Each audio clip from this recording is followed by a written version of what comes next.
आप सभी को राधे राधे। आज का ये वीडियो उन बच्चों के लिए है जो कॉमर्स के जरिए आगे बढ़ना चाहते हैं और आगे चल के सीए सीएस में घुसना चाहते हैं, इस लाइन में बढ़ना चाहते हैं। तो सबसे पहले आप ये समझ लीजिए कि आपको उस पढ़ाई में इंटरेस्ट आ रहा है कि नहीं, क्योंकि जब आपने 11th 12th में कॉमर्स सब्जेक्ट लिया होगा तो आपने वहां पर अकाउंट्स पढ़ा होगा, इकोनॉमिक्स पढ़ा होगा, बिजनेस पढ़ा होगा। जब आपने ये 3 सब्जेक्ट पढ़े तो क्या आपको इंटरेस्ट आया? और अगर इंटरेस्ट आया तो आप आगे बढ़ो। और दूसरी चीज ये कि आप सच में बनना चाहते हो केवल, या फिर इसलिए पढ़ना चाहते हो कि आपको पता है कि अगर आप इस फील्ड में घुसोगे तो इस फील्ड में आपको मेहनत करनी पड़ेगी बहुत ज्यादा, ये टफेस्ट एग्जाम है, बहुत ज्यादा मुश्किल से एग्जाम निकलता है, तो आपका नाम हो जाएगा। दूसरी चीज आपको जॉब मिल जाएगी, इसलिए आप करना चाहते हो। आप सबसे पहले ये समझिए कि आप दुनिया को दिखाना चाहते हो या फिर खुद बनना चाहते हो। अगर खुद बनना चाहते हो, अपनी खुशी के लिए बनना चाहते हो, तो इस फील्ड में आगे बढ़ो।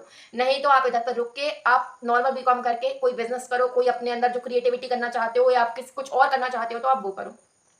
अगर आपने सोच लिया है कि नहीं आपको सीएस करना है तो आप कोई भी चूज करो इसमें से कि आपको सीए करना है या सीएस करना है। अब मैं आपको ये बताऊंगी कि आप सीए करो कि सीएस करो। अगर आप सीए करना चाहते हो तो अगर आपको अकाउंट्स में ज्यादा इंटरेस्ट है, आपको टैक्स में ज्यादा इंटरेस्ट है, आपको प्रैक्टिकल चीजें करने में ज्यादा इंटरेस्ट है, तो आप सीए की तरफ जाओ। लेकिन अगर आप कानूनी पढ़ाई करना चाहते हो, आपको लॉ में ज्यादा इंटरेस्ट आ रहा है, क्योंकि जो सीएस है उसके अंदर लॉ ज्यादा होता है, तो कानून की पढ़ाई भी इसके अंदर है। इधर पे दूसरे तरीके का, इधर पे बिजनेस लॉ चलता है, कंपनी से रिलेटेड लॉ चलता है, इधर पे बिजनेस से रिलेटेड लॉ चलता है। यहाँ पर भी आप अकाउंट्स पढ़ते हो, यहाँ पर भी आप टैक्सेशन पढ़ते हो, आप टैक्स वगैरह की पढ़ाई करते हो, तो आप इधर पे सीएस की तरफ जा सकते हैं। जब आपको चीजों की थ्योरी टाइप में पढ़ना है तो आपको सीएस की तरफ जाना चाहिए। अगर आप प्रैक्टिकल पढ़ना चाहते हो तो आप उधर पे जाओ, सीए की तरफ। आपको अभी ये समझना पड़ेगा, जब आप सीएस बनोगे तो आपको किसी कंपनी के अंदर काम करना पड़ेगा। सीएस यानी कंपनी सेक्रेटरी, कंपनी के सेक्रेटरी के रूप में आप काम कर सकते हो।